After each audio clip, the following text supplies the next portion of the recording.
Now PV और TS diagram के बारे में आज हमें बात करनी है। पीवी और टीएस डायग्राम एक्चुअली में यूज क्या है इसका। अभी हमने ऑटो डीजल ड्यूल साइकिल पढ़ने हैं। ऑटो डीजल ड्यूल साइकिल के बाद हमें रैंकाइन साइकिल पढ़ना है, जो कि स्टीम पावर प्लांट के लिए यूजफुल है। इन सभी डायग्राम्स में आप देखोगे पीवी और टीएस डायग्राम बनता है। अब पीवी और टीएस डायग्राम जब हम अपनी ग्राफ में देखते हैं तो उसकी अलग अलग कर्व्स होती हैं। तो हमें ये पता होना चाहिए कि किसका स्लोप ज्यादा है, किसका स्लोप कम है, पीवी डायग्राम का यूज क्या है, टीएस डायग्राम का यूज क्या है। एसएससी जेई में, आरआरबी जेई में जो भी न्यूमेरिकल प्री में पूछा जाता है वो इतना न्यूमेरिकल होता है कि वो आप ग्राफ से सोल्व कर पाओ। आपको कैलकुलेटर की या फिर हाथ से कैलकुलेशन करने की जरूरत नहीं है। अगर आपका कंसेप्ट क्लियर है पीवी और टीएस डायग्राम में तो डायरेक्टली आप सोल्व कर सकते हो। चलिए मैं सबसे पहले आपको पीवी डायग्राम पे लेके चलता हूँ कि पीवी डायग्राम का यूज क्या है, हम पीवी डायग्राम बनाते क्यों हैं। देखिए, तो सबसे पहला पॉइंट आज हम क्या डिस्कस करने वाले हैं। सबसे पहला पॉइंट आज हम डिस्कस करने वाले हैं कि हमें पीवी डायग्राम चाहिए क्यों। Need of PV diagram. हम क्या करते हैं, डायरेक्टली बुक्स में पढ़ लेते हैं पीवी डायग्राम, टीएस डायग्राम। एक बार समझ लेते हैं पीवी डायग्राम की जरूरत क्या है। अगर मैं पीवी डायग्राम बनाऊं,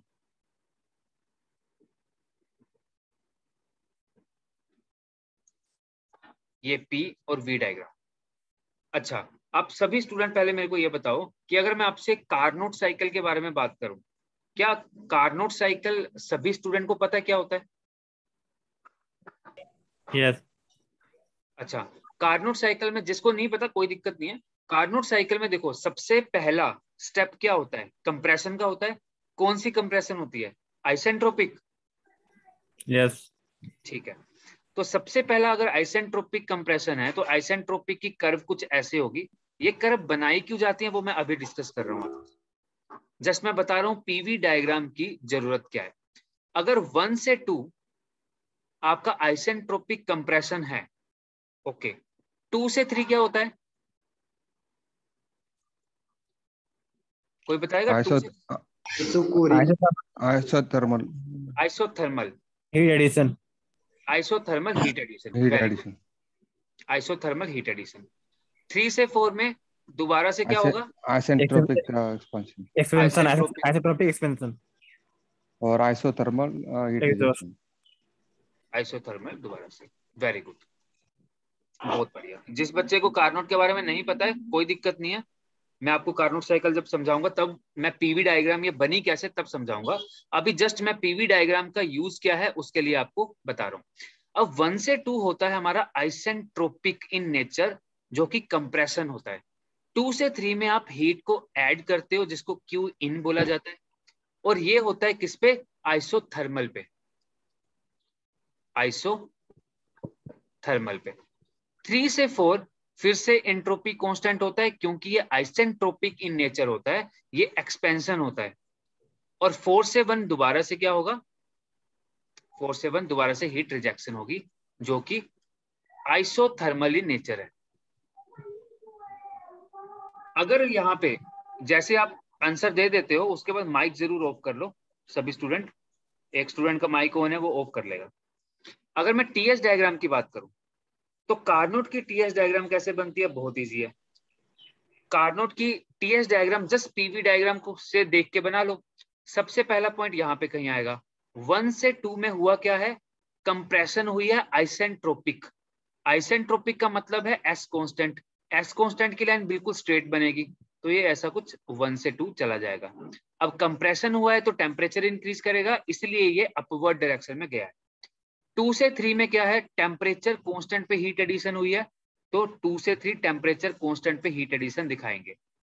3 से 4 में क्या हुआ है? 3 से 4 में S इज इक्वल टू सी, मतलब इंट्रोपी कांस्टेंट पे आइसेंट्रोपिक इन नेचर पे एक्सपेंशन हुई है। और दोबारा 4 से 1 क्या हुआ है? आइसोथर्मल, मतलब टेम्परेचर कांस्टेंट पे हीट आउट हुई है। अब जल्दी से मेरे को कोई भी ऐसा स्टूडेंट है जिसको ये कार्नोट साइकिल की डायग्राम समझ में नहीं आई?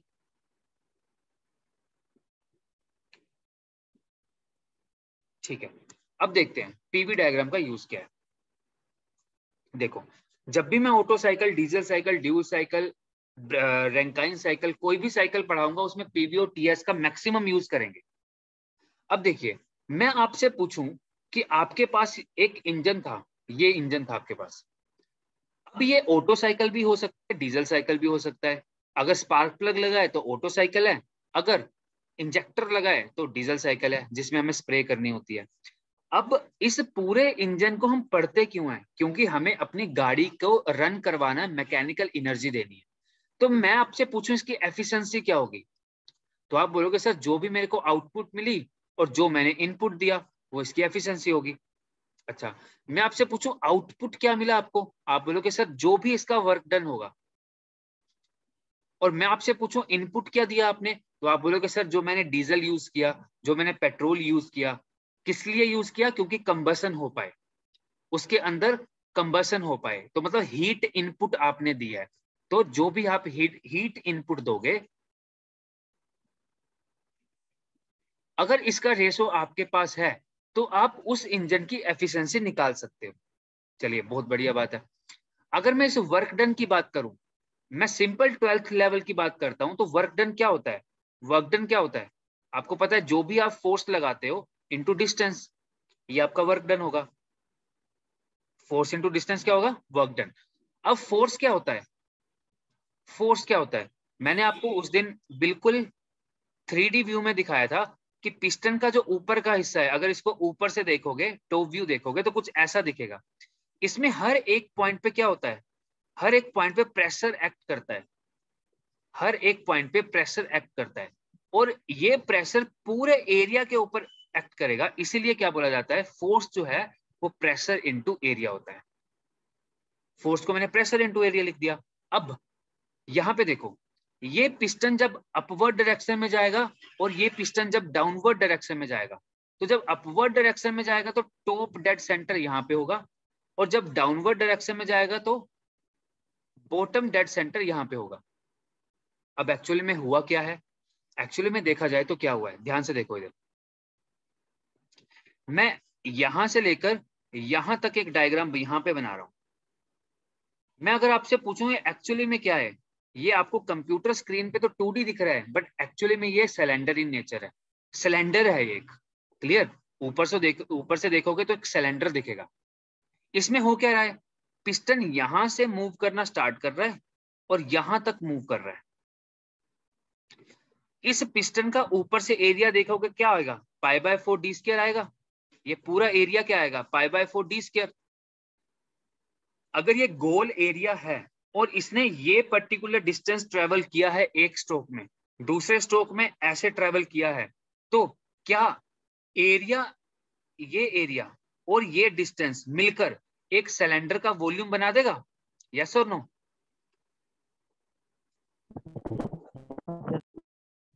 Yes sir. बिल्कुल बना देगा, क्योंकि अगर ये आपके पास पिस्टन गोल है और इसने इतना डिस्टेंस ट्रेवल किया है तो ये पूरा एक सिलेंडर बना देगा। बस इसका मतलब क्या है? अगर एरिया को आप डिस्टेंस से इनटू कर देते हो, ये डिस्टेंस जो स्ट्रोक का लेंथ है, स्ट्रोक की लेंथ है, तो ये आपके पास क्या बन जाएगा? P इंटू वी बन जाएगा, वॉल्यूम।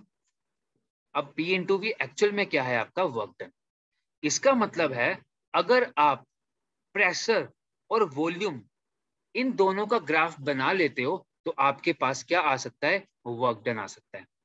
तो हम पीवी डायग्राम एक्चुअली में क्यों बनाते हैं? पीवी डायग्राम इसलिए बनाते हैं, जैसे ही पीवी डायग्राम बनती है, पीवी डायग्राम का एरिया, ये एरिया, पीवी डायग्राम का ये एरिया मेरे को वर्क डन दे देता है, net work done, W net दे देगा, area under PV diagram, area under PV diagram. अब एरिया अंडर पीवी डायग्राम अगर मेरे को डब्ल्यू नेट दे रहा है तो क्या हो रहा है? यहां पे मेरे को डायरेक्टली ये चीज तो मिल गई। अब मेरे को एफिशिएंसी फाइंड करने के लिए क्या चाहिए? हीट इनपुट चाहिए।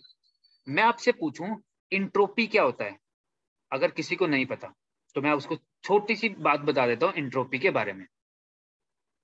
यहाँ पे देखो ध्यान से, क्योंकि टीएस डायग्राम में टी होता है टेम्परेचर, एस होता है इंट्रोपी। अगर आपसे कोई भी पूछे इंट्रोपी क्या है, तो मैं बहुत ही सिंपल लैंग्वेज में 1 मिनट में आपको बताता हूँ कि एंट्रोपी होती क्या है। देखो, अगर आपके पास ये एक सिस्टम है, इस सिस्टम में आपने हीट को ऐड किया, मैं आपसे पूछता हूं आपने अपने पेट्रोल जो आपकी बाइक है उसमें पेट्रोल क्यों डलवाया, तो आपका क्या आंसर होगा? बताएगा कोई आंसर? आप अपनी गाड़ी में, अपनी बाइक में पेट्रोल क्यों डलवाते हैं, इसका आंसर क्या है? हीट एनर्जी लेने के लिए।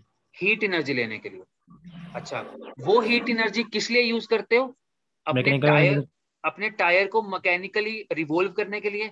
अगर आपका टायर मैकेनिकली रिवॉल्व करेगा तो वो आपको एक डिस्टेंस में ट्रेवल करवा देगा, यही काम है। कंप्लीट। ठीक है। तो एक्चुअली में मैं हूं, आप हो, हम खाना क्यों खाते हैं? हम खाना इसलिए खाते हैं क्योंकि हम चल पाए, हम अपना काम कर पाए। तो जो भी हमने हीट एनर्जी दी है किसी सिस्टम को, क्यों दिया है, इसके पीछे रीजन क्या है? इसके पीछे रीजन है कि आप इससे वर्क ले पाओ। ये आप सभी को समझ में आता है। अब होता क्या है, जब आप हीट देते हो ना, जब ये मेरा एक स्टूडेंट है, इस स्टूडेंट ने खाना खा लिया, इस स्टूडेंट ने खाना खाया। अब इस स्टूडेंट ने खाना खाने के बाद कितना काम किया, किसके ऊपर डिपेंड करेगा? इसके खाने के ऊपर। अब क्या हुआ, सेम फूड जो इस स्टूडेंट ने खाया वो मैंने दूसरे स्टूडेंट को दिया, बिल्कुल सेम फूड, बट इसने ज्यादा काम करके दिखाया। तो ऐसा हो सकता है कि आप सेम खाना दोनों को दे रहे हो, काम दोनों का अलग अलग है, ऐसा हो सकता है। वैसे क्या होगा, यहाँ पे आओ, बिल्कुल कंसेंट्रेट करो यहाँ पे। जैसे आपने हीट दी, आपके मन पे इच्छा थी कि मेरे को इससे वर्क डन लेना है, तो आपने हीट इनपुट दिया और आपने वर्क डन निकाल लिया। अब क्या हुआ, जितनी आपने हीट दी थी 100% वर्क में कन्वर्जन नहीं होता, मैक्सिमम 90%, 95% कन्वर्जन होता है, 5% कन्वर्जन नहीं होगा हीट का। क्यों नहीं होगा? क्योंकि वो होती है अनअवेलेबल एनर्जी। तो कभी भी आप किसी सिस्टम को हीट देते हो, किसी भी सिस्टम को हीट देते हो, तो उसका बेसिक रीजन यह है कि आपको उससे वर्क निकालना है। तो जब भी मैं किसी सिस्टम से, सिस्टम के अंदर हीट दे रहा हूं, तो मैं यहां से एक वर्क निकाल लूंगा W1। बट अब दूसरी कंडीशन देखो, इस सिस्टम में आपने हीट दी क्यों, उसके बाद यही हीट मैंने दूसरे सिस्टम में ट्रांसफर कर दी, यही हीट मैंने दूसरे सिस्टम में ट्रांसफर कर दी, और अब यहां से हीट ले, यहां से मैंने वर्क लेने की कोशिश की। तो जब मैंने यहां से वर्क लेने की कोशिश की तो मैंने देखा कि W2 तो कम आया W1 से। अब तीसरी कंडीशन, यही सेम सिस्टम था आपके पास, इस सिस्टम में आपने हीट दी क्योंकि आपको वर्क निकालना था, बट आपने क्या किया, आपने यहां से वर्क नहीं निकाला, आपने अगले सिस्टम में हीट भेज दी। जैसे अगले सिस्टम में हीट आई, यहां से वर्क निकालना चाहते थे, अब यहां से भी नहीं निकाला, एक और सिस्टम में आगे हीट भेज दी। अब यहां पे वर्क निकालने की कोशिश की W3, तो आपने देखा W3 जो है वो W2 से भी कम है और W1 से भी कम है। तो सबसे ज्यादा वर्क कहां पे निकला? W1 पे।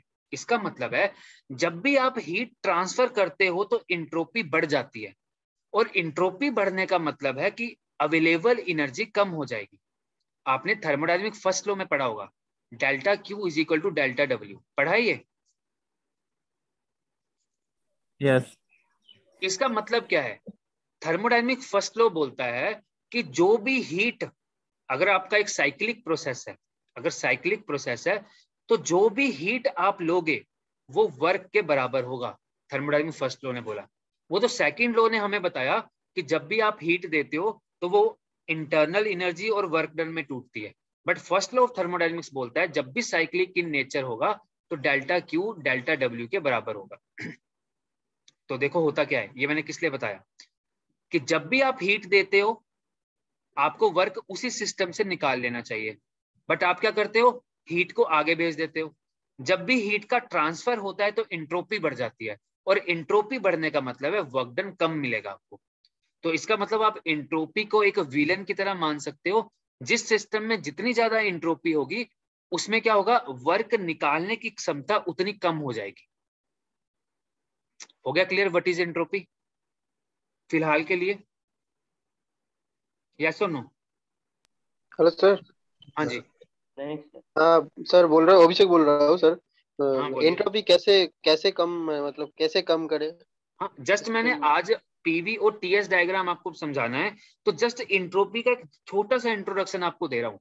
डिटेल में पूरी इंट्रोपी पढ़ेंगे, 5 क्लासेस में इंट्रोपी कंप्लीट होगी। जस्ट मैं इंट्रोपी का एक छोटा सा वर्जन आपके सामने रख रहा हूँ कि जब भी किसी सिस्टम में आप हीट देते हो तो इससे आप वर्क निकालना चाहते हो।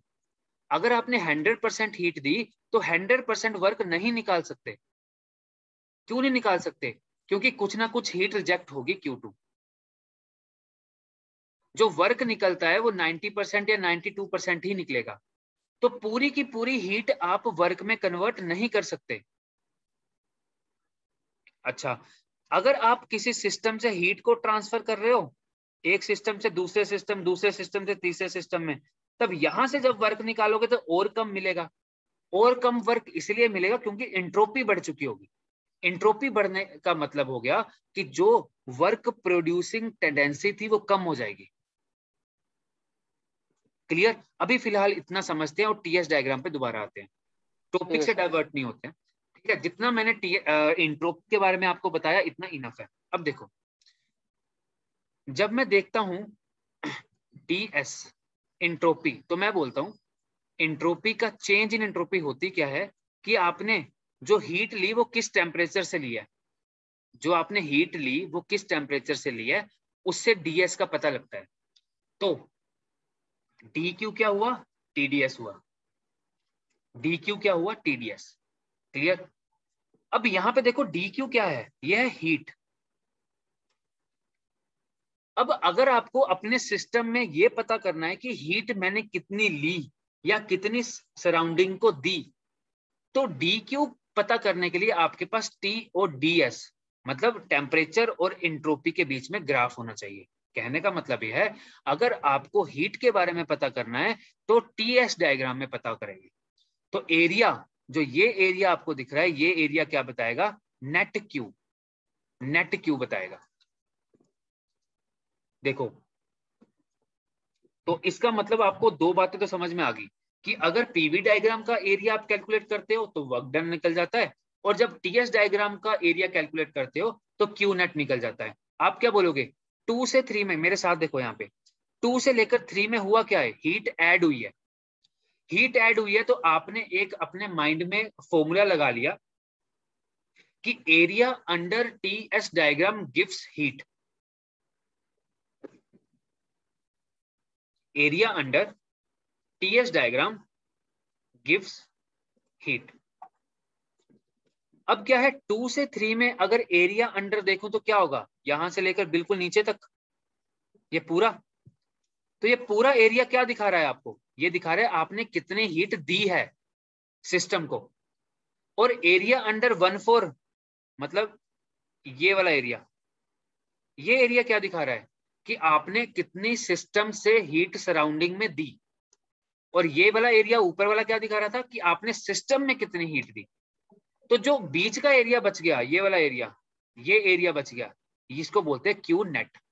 तो कभी भी क्यू नेट निकालना हो तो एरिया अंडर टीएस डायग्राम से क्यू नेट निकल जाता है, और कभी भी डब्ल्यू नेट निकालना हो तो एरिया अंडर पीवी डायग्राम आपको डब्ल्यू नेट देता है। चलिए पहले ये बताइए, यहां तक क्लियर हुआ सभी स्टूडेंट को? यस और नो? हाँ सर जी बिल्कुल क्लियर हुआ है? किसी जी को कोई भी डाउट है पूछ सकता है? किसी को कोई भी डाउट है पूछ सकता है?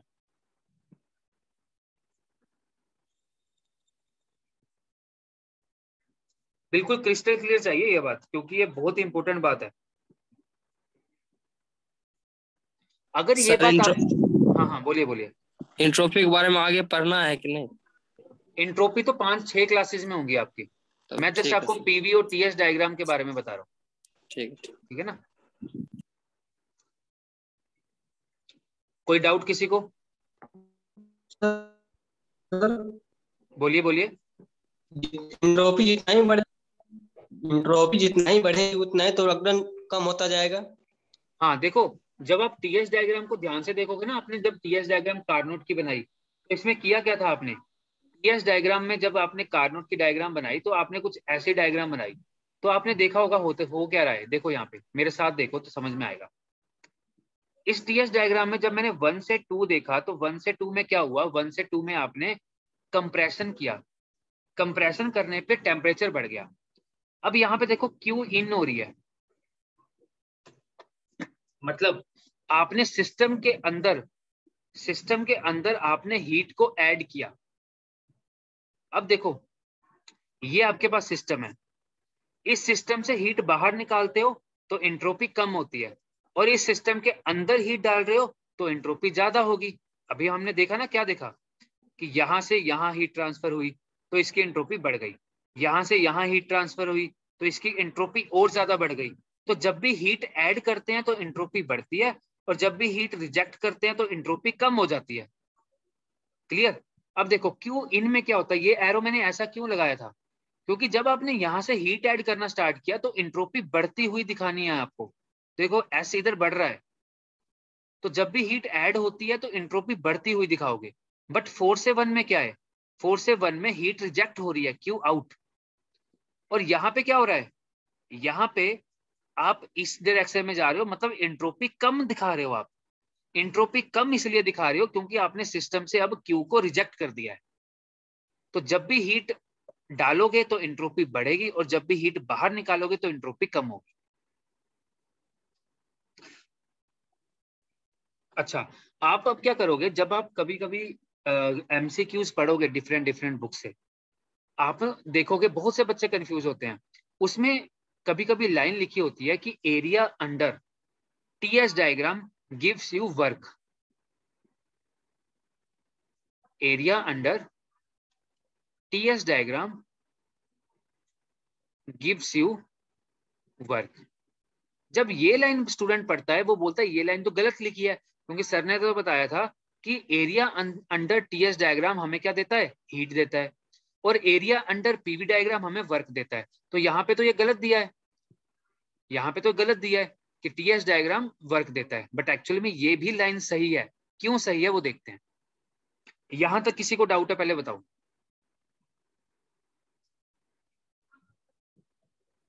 यहां तक किसी को कोई डाउट?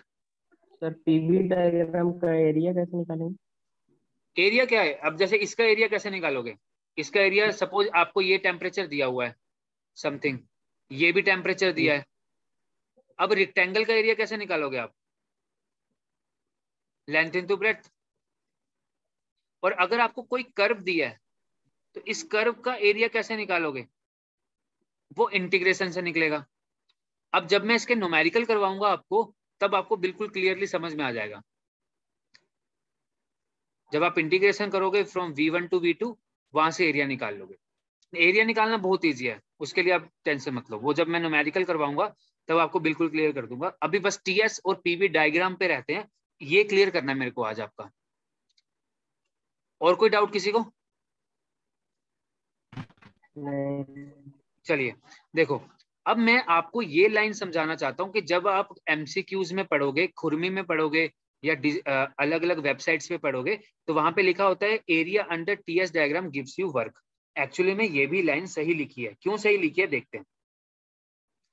मैं आपको बोलूं इस डायग्राम को ध्यान से देखो और मेरे को ये बताओ कि क्यू नेट पॉजिटिव आया है या नेगेटिव आया है, बताओ क्या आया है।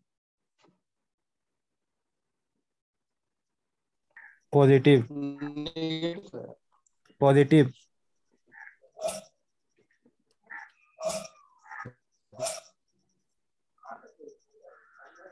देखो इसमें सोचने की बात नहीं है, जैसे आंसर देते हो ना उसके बाद माइक जरूर ऑफ कर लो। अब जब आपने क्यू इन दिया, जब सिस्टम ने हीट दी, तो कौन से टेम्परेचर पे दे रहे हो, इस टेम्परेचर पे दे रहे हो। तो मैं कलर अलग यूज करता हूं। जब आपने हीट दी तो एरिया अंडर कितना आया, एरिया अंडर आया इतना, जब आपने हीट दी है ये सारा। अच्छा, और जब आपने सिस्टम से सराउंडिंग में हीट को छोड़ दिया, तब एरिया अंडर क्या आया आपके पास, तो एरिया अंडर आया सिर्फ इतना। अब बताओ क्यू नेट पॉजिटिव हुआ नेगेटिव हुआ? पॉजिटिव। नेट आपका पॉजिटिव हुआ, मतलब जो आपने हीट दी थी और जो हीट रिजेक्ट हुई है, उन दोनों में पॉजिटिव फर्क है, मतलब कि आपने हीट ज्यादा दी है। यहां तक क्लियर हुआ? यस और नो? Yes sir. ठीक है। अगर आप टीएस डायग्राम देख रहे हो और क्यू नेट आपका पॉजिटिव है, तो थर्मोडायनेमिक फर्स्ट लॉ को थोड़ा याद करो, जो आपने अपने अपने कॉलेज में पढ़ा होगा। थर्मोडायनेमिक फर्स्ट लॉ, जब मैं बताऊंगा थर्मोडायनेमिक फर्स्ट लॉ की लगभग 7 क्लासेस होंगी, आराम से पढ़ेंगे थर्मोडायनेमिक फर्स्ट लॉ। बट अभी मैं जस्ट आपकी एक प्रीवियस नॉलेज चेक कर रहा हूँ। थर्मोडायनेमिक फर्स्ट लॉ ने क्या बोला था कि जब भी आप एक साइक्लिक प्रोसेस में चलते हो, तो summation of Q is equal to होता है समेशन ऑफ डब्ल्यू के। ये थर्मोडायनेमिक फर्स्ट लॉ ने बताया था। यस और नो? यस। ठीक है। और थर्मोडायनेमिक फर्स्ट लॉ ने एक और बात बोली थी कि जो आपकी एनर्जी होती है, energy can neither be created nor be destroy. ना तो उसको बढ़ाया जा सकता है, ना उसको डिस्ट्रॉय किया जा सकता है, but yes it can transform, इसको कन्वर्ट किया जा सकता है किसी और फॉर्म में, एनी अनदर फॉर्म।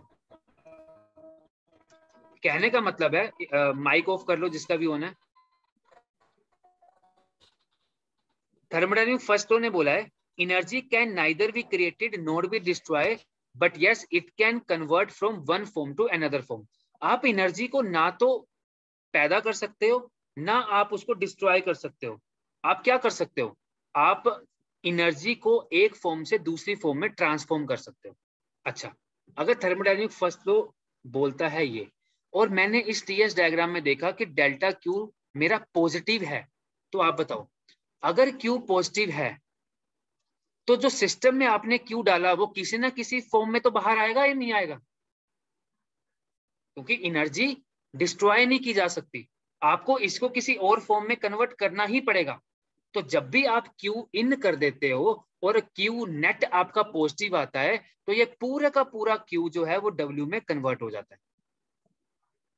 तो इसीलिए कभी कभी बोल दिया जाता है कि एरिया अंडर टीएस डायग्राम जो है वो वर्क डन आपको देता है। हुआ क्लियर? Clear sir. बिल्कुल। हाँ सर। चलिए, बहुत बढ़िया, बहुत बढ़िया। ये बहुत इंपॉर्टेंट टॉपिक्स हैं सारे, क्योंकि ये इतना बेसिक है थर्मोडायनेमिक्स का, जो हम छोड़ के चले जाते हैं और यहीं से एग्जाम में क्वेश्चन पूछ लेते हैं। सर अगर ऑप्शन में दिया रहेगा वर्क भी और हीट भी, तो क्या देगा? देखो, ऑप्शन में आपको पहले क्वेश्चन पढ़ना पड़ेगा कि क्वेश्चन में बोला क्या है ढंग से। अगर उसने ऐसा कुछ बोला है कि एरिया अंडर टीएस डायग्राम, तो ऑब्वियस बात है वो आपको हीट ही देगा, हीट ट्रांसफर देगा, सिस्टम में कितना हीट ट्रांसफर हुआ है। बट कभी कभी क्वेश्चन की लैंग्वेज ऐसी होती है जिसमें आपको ये बोला जाएगा कि area under TS diagram gives you work done, is it right statement और इट इज रॉन्ग स्टेटमेंट। तो वहां पे अगर स्टेटमेंट वाइज क्वेश्चन आ जाए, तब आपको यहाँ पे भी टिक लगाना है कि ये भी एक राइट स्टेटमेंट है। कहने का मतलब है कि जब भी आपसे ये बोला जाए कि area under TS diagram is also give the work according to first law of thermodynamics, तो आपको वहां पे टिक लगाना है कि यस ये सही बोला है। क्लियर? क्लियर हुआ सभी को? हेलो सर, मेरा एक डाउट था। बोलिए। सर, जब साइक्लिक में हीट क्यू नेट अच्छा, एंड एक मिनट, वर्क जस्ट डन, आपने एक चीज मेरे को और याद दिला दी। यहाँ पे देखो सभी स्टूडेंट, एक बात ध्यान में रखना, अभी इन्होंने क्वेश्चन पूछा तो माइंड में आया। यहाँ पे देखो, ये जो कंडीशन होती है ना, ये कंडीशन सिर्फ और सिर्फ वैलिड है जब आपका साइक्लिक प्रोसेस होगा। और मेरे को बताओ, जो हमने ये ग्राफ बनाया, क्या ये साइक्लिक है? यस। अगर ये साइक्लिक है, अब देखो क्वेश्चन अगर एग्जाम में आया और साइक्लिक वर्ड यूज किया है, तब तो ये बात ठीक है कि area under TS diagram gives you work done. But suppose अगर आपको एक प्रोसेस दिया है, सिंपल प्रोसेस दिया है, बस 1 से 2, ये टीएस डायग्राम है। अगर एग्जाम में ऐसा पूछ लिया कि एक प्रोसेस हुआ है 1 से 2, हमें नहीं पता ये साइक्लिक है या नहीं है। अगर ये साइक्लिक नहीं है, तब नहीं बोल सकते हम कि एरिया अंडर टीएस डायग्राम हमें वर्क देगा, तब नहीं बोल सकते। तब सिंपल बोलेंगे एरिया अंडर टीएस डायग्राम हमें क्यू नेट देगा, बस। सर अगर प्रोसेस बन जाएगा तो फिर आइसोथर्मल रहेगा तो हो सकता है ना? अगर प्रोसेस बन जाएगा तो आइसोथर्मल नहीं है ना, ये मैंने आइसोथर्मल कहाँ दिखाया? नहीं, मान लीजिए क्वेश्चन में दिया हुआ रहेगा तब बोल। अगर क्वेश्चन में दिया होगा कि आइसोथर्मल इन नेचर है, हाँ तब तो नहीं, सेम हो, तब तो हो जाएगा ना। नहीं, तब भी कैसे होगा आप बताओ ना। साइक्लिक होना जरूरी है, मतलब यहां से चले हो वापिस यही पहुंचना जरूरी है। ना तो आइसेंट्रोपिक ना आइसोथर्मल, कुछ भी नहीं चलेगा। उसको ये वर्ड यूज करना बहुत जरूरी है कि साइक्लिक प्रोसेस है। अगर साइक्लिक प्रोसेस है तभी बोल पाएंगे area under TS diagram is also give you work. हाँ जी रमन, आप अपना पर डाउट पूछिए। सर तो DQ बराबर DU प्लस DW होता है ना? हाँ जी। तो DU तो इंटरनल एनर्जी हो गया। हाँ, तो इंटरनल एनर्जी जब टेम्परेचर कांस्टेंट है तो इंटरनल एनर्जी 0 हो जाएगा। टेम्परेचर कांस्टेंट है तो इंटरनल एनर्जी 0 हो जाएगा। हाँ तो हो तो क्या अंतर, DQ बराबर DW फिर? नहीं, वो आप प्रोसेस की बात कर रहे हो ना, आप बोल रहे हो DQ is equal to DU plus PdV। Yes sir. आप बोल रहे हो कि टेम्परेचर कांस्टेंट है तो इंटरनल एनर्जी आपकी चेंज इन इंटरनल एनर्जी 0 हो जाती है, इसलिए जो वर्क डन है वो हीट के बराबर हो जाता है। आप यही बात कर रहे हो ना? Yes sir. ये बात है प्रोसेस में, तो सर मैं तो बात कर रहा हूँ साइक्लिक में। मैं तो बोला कि अगर सर प्रोसेस में बोल दिया कि आइसोथर्मल प्रोसेस तब तो हो सकता है ना? हाँ, तब हो सकता है। वही पूछ रहा था। हाँ, तब हो सकता है। Thank you. हाँ जी, और कोई? हेलो सर, मेरा डाउट था साइक्लिक में एफिशिएंसी 100% हो गया फिर जब नहीं। Q net and work done same होगा? नहीं, देखो ऐसा नहीं बोल सकते। साइक्लिक जब आप साइक्लिक देखोगे ना, auto cycle, diesel cycle, tube cycle बनाओगे, वो भी साइक्लिक इन नेचर ही होता है। बट ऐसा बोलना कि साइक्लिक इन नेचर होगा तो 100% एफिशिएंसी होगी, ऐसा नहीं होगा। वो अभी आपको समझ में आ जाएगा, अभी समझ में आ जाएगा जब हम थोड़ा सा और आगे प्रोसीड करेंगे। तो जो आप बात बोल रहे हो, आप ये सोच रहे हो कि अगर डेल्टा क्यू डेल्टा डब्ल्यू के बराबर हो गया तो एफिशिएंसी जो मैंने लिखा था W net upon Q input, तो वो तो 100% हो गया। आप यही बात कर रहे हो ना? हाँ यस सर। हाँ, ऐसा नहीं होगा, क्योंकि अभी मैं आगे आपको पढ़ाऊंगा कि जैसे ही इंजन के साथ आप क्रैंकशाफ्ट लगा देते हो और उसको अपने मैकेनिकल वर्क आउटपुट लेने के लिए टायर के साथ जोड़ देते हो, तब आपके पास ना पावर्स जनरेट होती हैं, जिसको बोला जाता है brake power, indicated power, mechanical power. उनमें डिस्ट्रीब्यूशन होना शुरू हो जाता है, जिसकी वजह से एफिशिएंसी 100% नहीं होती। वो पढ़ेंगे अभी हम आगे। जस्ट आज मेरे को आपको टीएस और पीवी डायग्राम को बिल्कुल क्रिस्टल क्लियर करना है, इसलिए मैं डाइवर्ट नहीं हो रहा। ठीक है, क्लियर हुआ? चलें आगे। Yes sir. चलिए, अब एक कंसेप्ट और देखना है। जब हम पीवी और टीएस डायग्राम बनाते हैं ना, तो ध्यान में रखना, एग्जाम में भी क्वेश्चन आता है। देखो,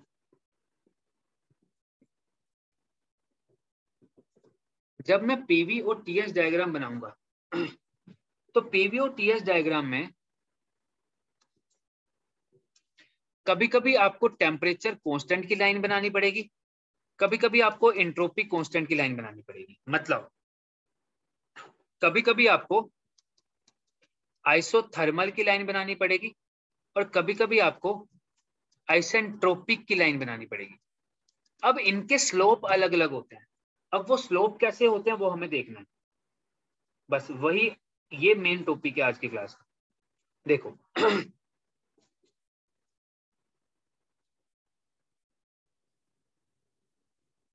अगर पीवी डायग्राम पे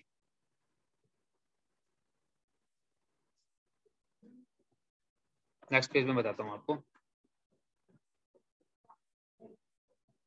तो मैं एक बार बता दूं आपको सभी को, जिसको बाई चांस डेरिवेशन में दिक्कत आएगी ना, वो फाइनल रिजल्ट देखे। ये डेरिवेशन काम की नहीं है, ये जस्ट मैं वैसे बता रहा हूं। आइसोथर्मल का मतलब है टेम्परेचर कांस्टेंट, और आइसेंट्रोपिक का मतलब है adiabatic plus reversible. Adiabatic plus reversible. और जिस स्टूडेंट को ये समझ में नहीं आ रहा कि एडियाबैटिक क्या होता है, रिवर्सिबल क्या होता है, आइसेंट्रोपिक क्या होता है, थोड़ा सा पेशेंस रख ले बस।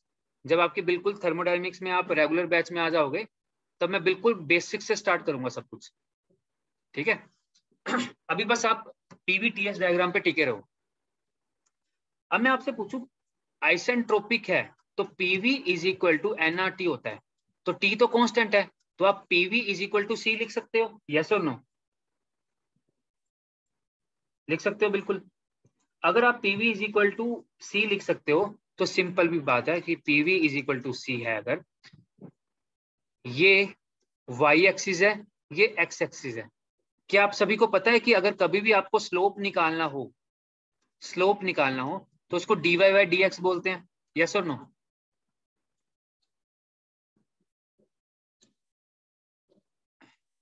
ये बात पता है सभी को? ठीक है। अगर ये बात पता है तो यहाँ पे देखो, इसको डिफरेंशिएट कर दो। जब इसको डिफरेंशिएट करते हो तो कैसे करोगे? पहली टर्म को पकड़ो, दूसरी को डिफरेंशिएट करो, फिर दूसरी टर्म को पकड़ो, पहली को डिफरेंशिएट करो, इज इक्वल टू कांस्टेंट का होता है 0। क्लियर? तो यहां से आपने लिख लिया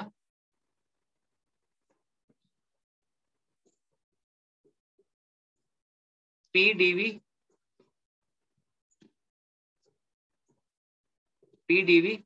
Y DP is equal to minus V DP by DV.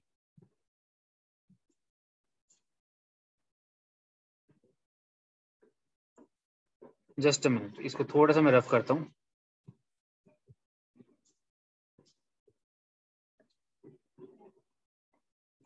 ये बिल्कुल साफ सुथरा होना जरूरी है, अदरवाइज आप कंफ्यूज हो जाएंगे। देखो यहाँ पे देखो, इसकी डिफरेंशिएशन करते हो जब, तो पहले को पकड़ते हो p, इसकी डिफरेंशिएट करते हो v के रिस्पेक्ट में, फिर आपने दूसरे को पकड़ा, फिर dp by dv is equal to constant की होती है 0। तो यहाँ पे p is equal to minus v dp by dv आपको मिल जाएगा। और यहाँ पे dp बाई dv की वैल्यू अगर मैं लेना चाहूँ, dp बाई dv की वैल्यू लेना चाहूँ, तो वो आ जाएगी माइनस का p बाई v। अब अगर y एक्सिस पे मैं p लिख दूं, x एक्सिस पे मैं v लिख दूं, तो यहाँ पे dp बाई dv मेरे को क्या देगा? स्लोप। तो ये हो गया मेरा स्लोप। कब? जब टेम्परेचर कांस्टेंट होगा। बट जब आइसेंट्रोपिक होगा तो pv is equal to nRT, ये नहीं लगता। हम pv raise to power gamma is equal to constant लेते हैं एडियाबैटिक इन नेचर में। जब आप इसको डिफरेंशिएट करने की कोशिश करोगे, पूरा प्रोसेस डिफरेंशिएट का करोगे, तो सिंपल सी बात है, p v raise to power gamma dv plus v raise to power gamma dp by dv। ये डिफरेंशिएशन का जो मैं डिफरेंशिएशन कर रहा हूं, इसको ध्यान से देखने की जरूरत नहीं है, बस एंड रिजल्ट देखो आप। dp by dv is equal to minus p dv gamma divide by dv,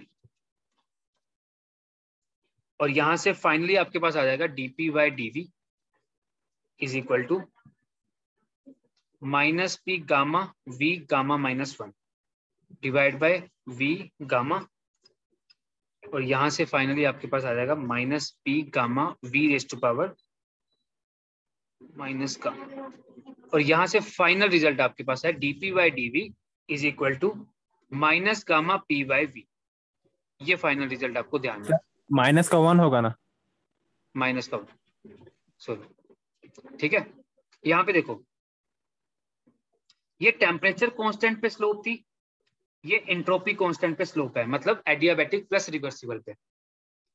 gamma की वैल्यू 1.4 भी हो सकती है एयर के लिए, 2.5 भी हो सकती है, 3 भी हो सकती है, डिपेंड करेगा डायटोमिक है या मोनो एटोमिक है कि क्या है।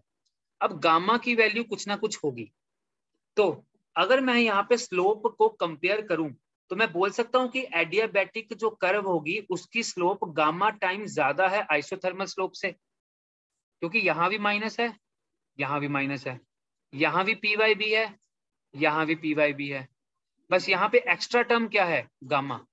तो आप क्या बोलोगे?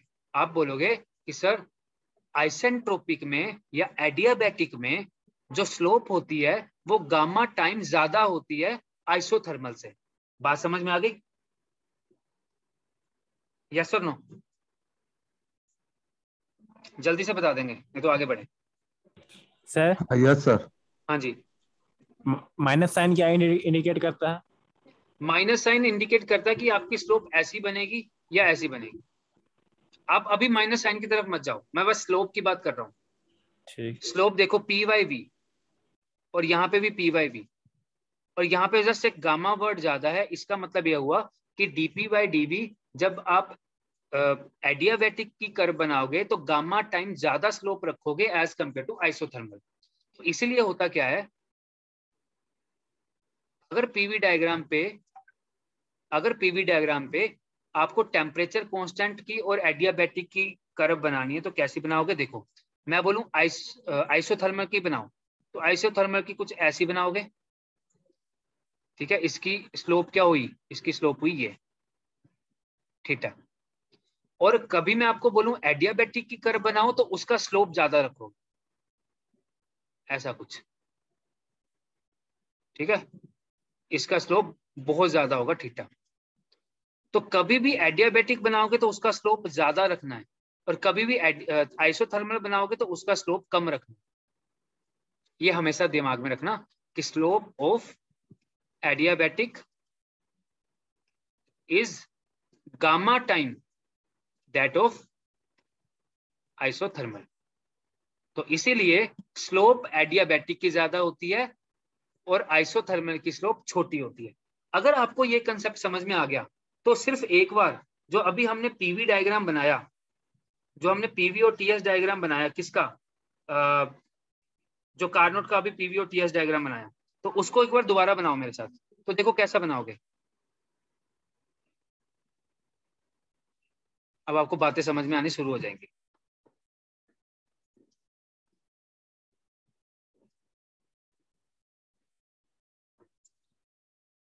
वन से टू में क्या था? एडियाबैटिक, यस और नो? यस। ठीक है।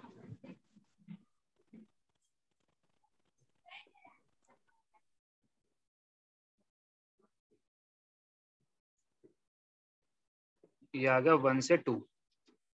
देखा मैंने जो कर्व बनाई है इसका स्लोप मैंने ज्यादा रखा है, ठीक है।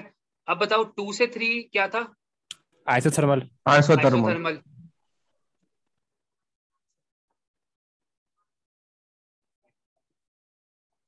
आइसोथर्मल का जो कर्व होगा वो मेरे को कम रखना है एडियाबैटिक से, तो मैं कुछ ऐसा बना दूं। कम है कर्व, स्लोप कम है ना इसकी। यस। अब 3 से 4 जब मैंने बनाऊंगा फिर से स्लोप ज्यादा रखूंगा,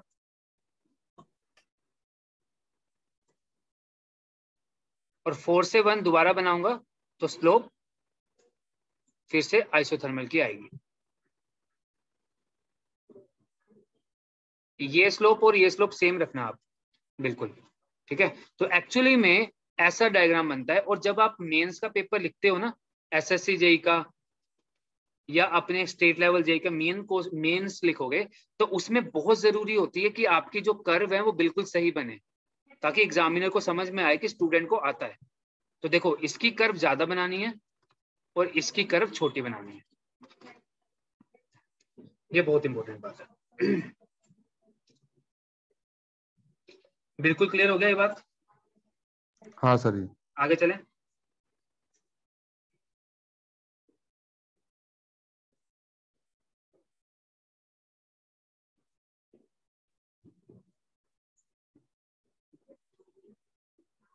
अब देखिए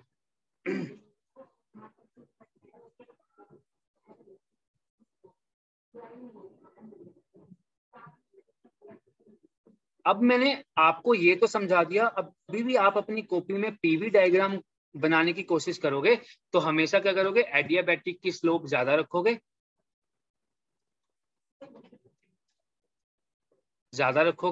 और टेम्परेचर कांस्टेंट की स्लोप आप कम रखोगे हमेशा।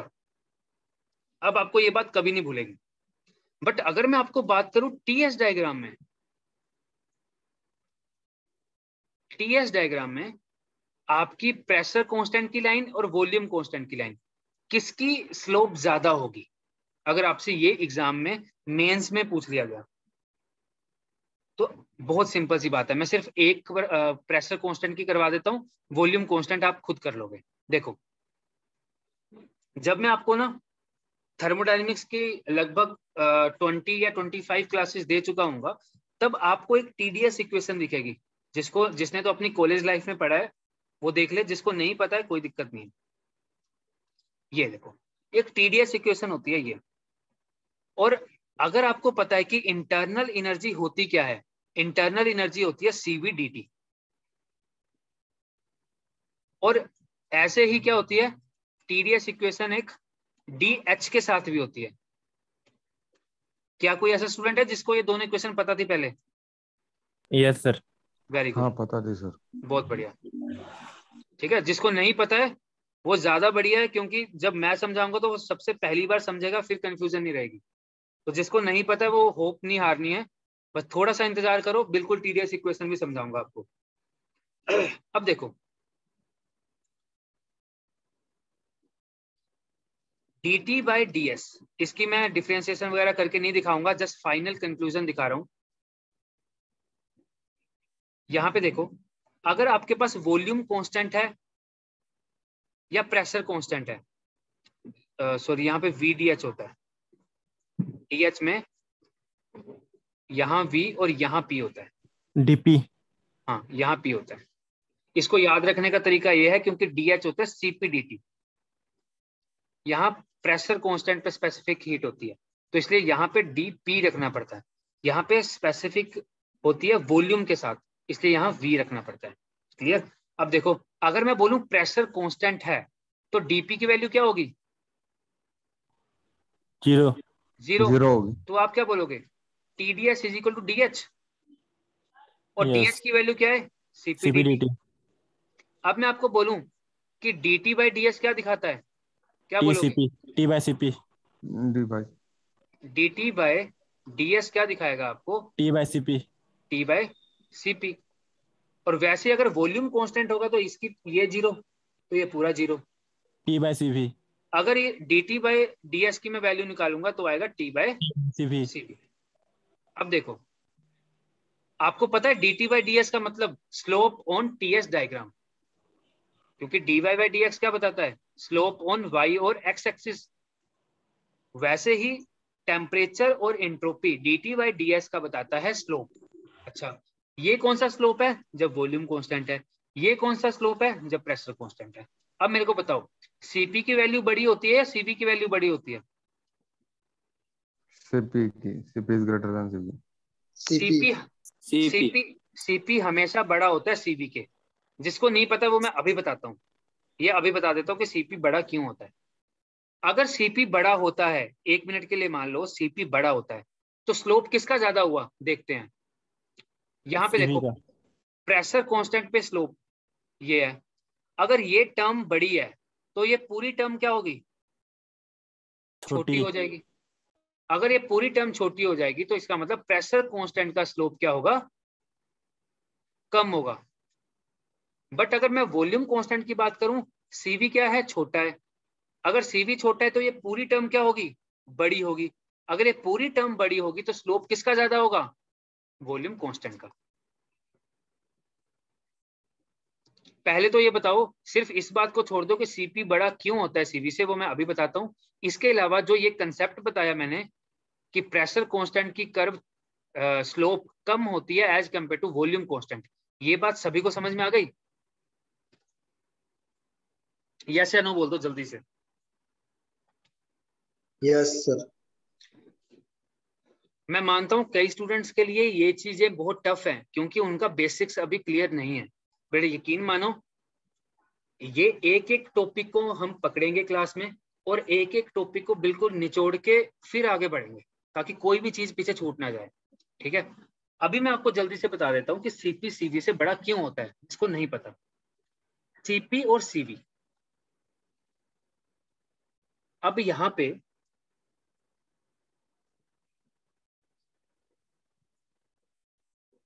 ये एक पिस्टन सिलेंडर अरेंजमेंट है